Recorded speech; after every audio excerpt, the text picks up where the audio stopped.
البنات، مرحبا بكم معايا على قناتي وقناتكم شوش كيتشن. اليوم جيتكم فيديو جديد، وصفه جديده. نتمنى انها تنال الاعجاب ديالكم. الى اول مره كتشوفوا لاشين ديالي ما تنساوش تشتركوا في القناه وتفعلوا الجرس باش توصلوا بكل ما هو جديد.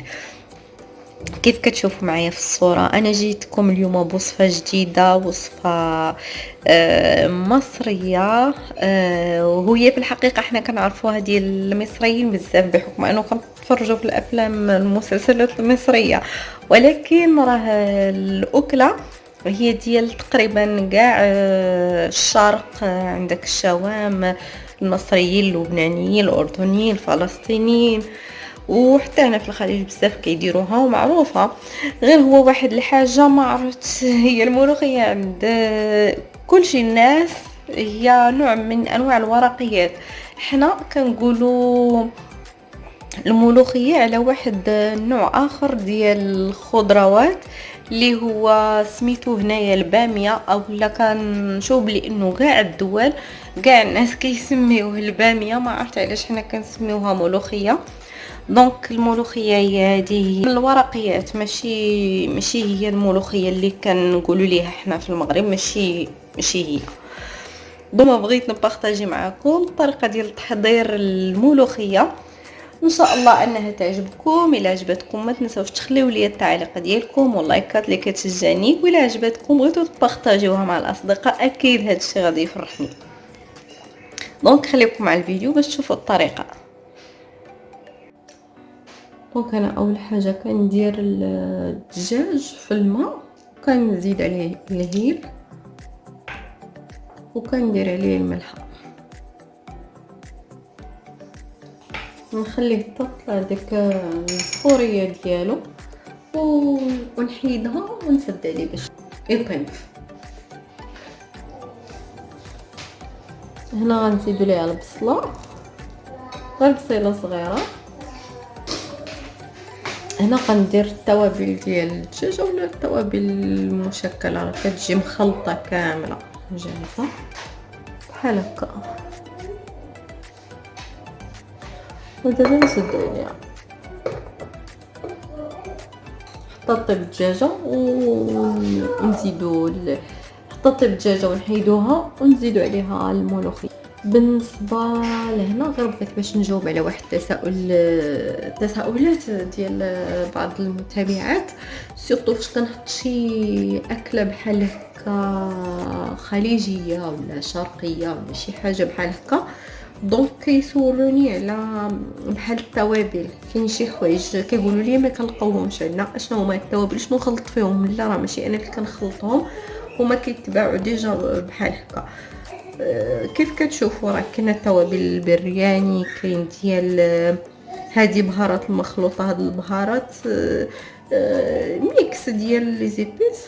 وهنا البهارات ديال الكبسه عندي على جوج بحال هكا. المهم انا كنشريهم هكا جاهزين، ماشي انا كنخلطهم، ولكن باش تاخذوا فكره، لانه بعض المرات البنات كيكتبوا لي كيقلبوا عليهم في عنا في المتاجر الكبرى، ما كيعرفوش شنو هو المكونات ديالو. دونك كيف قلت لكم هنا هذا بالنسبه انا نعطيكم غير فكره باش تعرفوا بحال شنو هو المكونات ديالو. سيبوزو ما لقيتوش ولا ما عرفتوش شنو التوابل اللي ممكن تخلطوها. هنا كاين في هذا ديال البرياني قال لك فيه المكونات اللي هي الحبشي، انا ما عرفتوش الصراحه. فلفل اسود اللي هو البزار، اللي هي الاخضر اللي هي العادي اللي كنعرفوه، الدرسين اللي هو القرفه، القرنفل، الكزبره يعني القزبر حبوب، الكمون، وجوز الطيب اللي هي الكوزه عندنا. دونك هادو اللي كيخلطوهم، هذا هي التخليطه ديال البرياني، هادشي اللي فيها. وكان هاد اللي هي الحبشي اللي ما عرفتوش، ما تقدروا تستغنوا عنه ليه، لانه الهيل الاخضر هو اللي غالبا يستعمل. هذه مازال ما استعملتها الصراحه، ما عرفتش شنو هي. ولكن بالنسبه لهذا، هاد البهارات المخلوطه كنستعملها بزاف، سورتو في هاد الاكلات، الكبسه، البرياني، المندي، بزاف. المهم بزاف هاد الاكلات كلها اللي كيكونوا فيها هاد التوابل اللي هي مخلوطه كنستعمل فيها بحال هذه، كتكون جاهزه مخلوطه. شنو هي المكونات ديالها؟ هي هادو هما المكونات ديالها. الكركم، السنوت ما عرفتش شنو هو، الجلجلان، الدرسين، زنجبيل، فلفل احمر، فلفل اسود، ليمون اسود اللي هو الليمون الاسود اللي هو اللوم اللي هو داك الحامض اليابس. راه جو بونس وريته لكم، انا غنوري لكم هو حتى الهيل. كتبات لي واحد المره واحد المتابعه قالت لي شنو هو الهيل. الهيل ما عرفتش شنو كنسميوه حنا اصلا. المهم الفلفل الاسود، الليمون الاسود، جوز الطيب، والحلبه، فيه حتى الحلبه. هذا البهارات ديال بهارات الكبسه السعوديه، لأن الكبسة أصلا سعودية. دونك التوابل بالنسبة لهذا المكونات ديالو، قالك الكركم، الفلفل الأحمر، الجلجلان، فلفل أسود، المسمار اللي هو كيقولوه القرنفل هو كيقولوه المسمار، الدرسين، القرفة، السنوت هذا ولا السانوت ولا ما عرفت شنو، ما عرفت شنو هو، الهيل، الحلوة يعني حبة حلاوة جو بونس، والزنجبيل. وكاين هذه حتى هي جو بونس راه نفس المكونات، لانه بهارات الكبسه السعوديه شنو هي نفس المكونات جو بونس. يعني المهم راه كاين الناس اللي كيشروها مخلوطه شنو زعما بالميزان بالعبار، ولكن انا كنشريها الصراحه بحال هكا. هذه جو مختلفه شويه وقيله. قال لك هذه فيها الكركم، الفلفل الاحمر، الكزبره، الفلفل الاسود، القرنفل، القرفه، الكمون، الهيل. ايش هذا؟ هيل اسود ولا اسود ما عرفت. المهم الشمر والزنجبيل، الشمر اللي هو النافع. دونك هذه هي التوابل. اصلا اجمالا انا كنشريها التوابل اللي هي مخلوطه جاهزه بحال هكا، هما اللي كنستعمل.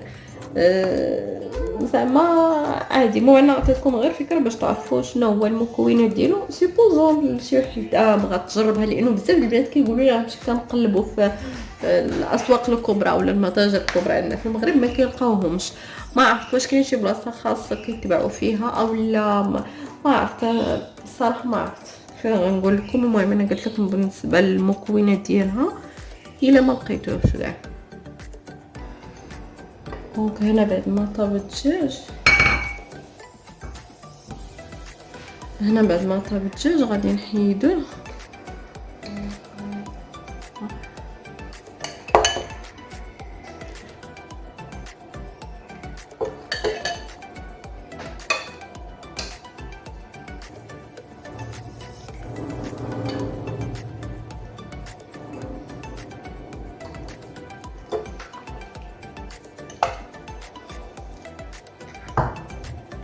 هنا دابا غنضيف الملوخيه، مازال ما دابت كلها ولكن ماشي مشكل. انا غادي نحرك الدجاج. انا غنحرك الملوخيه صافي، غادي نخليها الا بان لينا بلي راه غادي تحتاج التوابل ولا الملحه نزيدوها عادي. دونك راه اكيد غادي تذوقوها. ونخليوها طيب. غير واحد الحاجه انا ما غاديش نسدو عليها، غادي نديروها غير بحال هكا، لانه الا سدينا عليها غادي تفيض. والدجاج راه غادي نقدروا نحمروا اما في الفران ولا تقريبا كل واحد على حسب شنو كيفضل. انا كندير الاير فراير بزاف. هنا غادي ناخذ الثومه، غادي نطحنها.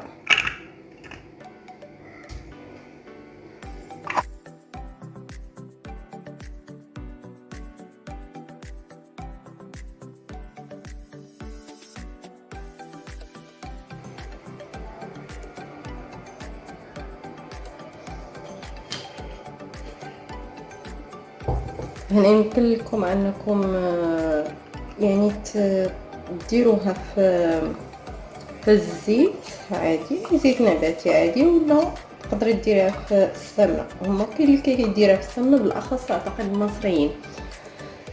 ولكن انا ميمكنش لي نجمع كلشي هاد النكهات، وكتعرفوا السمن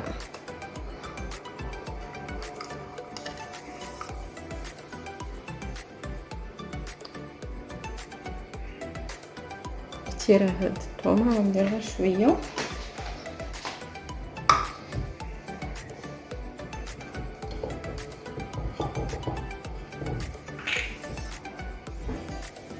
فيها الزيت ونخليها تحمر فيها.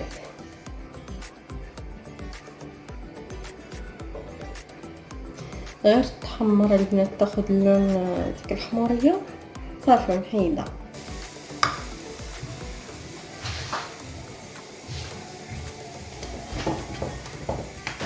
غادي تبان لكم شويه الثومه كثير، ولكن راه ما غاديش دير ديك، ما تخافوش زعما ما غاديش تبقى فيكو ديك الريحه، ديك ما غاديش تعطي في الطبخه ان صح التعبير. هاد الريحه القاصحه ديال الثوم، لا ما تخافوش البنات. هنا بالنسبه للرز راه خلاص ما زدت عليه والو، انا غير غادي ندير ليه الزيت وشويه المليحه ونزيد عليه. غادي تنجرد الرز، هي غادي تنجرد الرز، راه صافي زعما ما محتاجاش ندير لها شي حاجه، وغيطيب الرز بوحدو وصافي ونزيد عليه.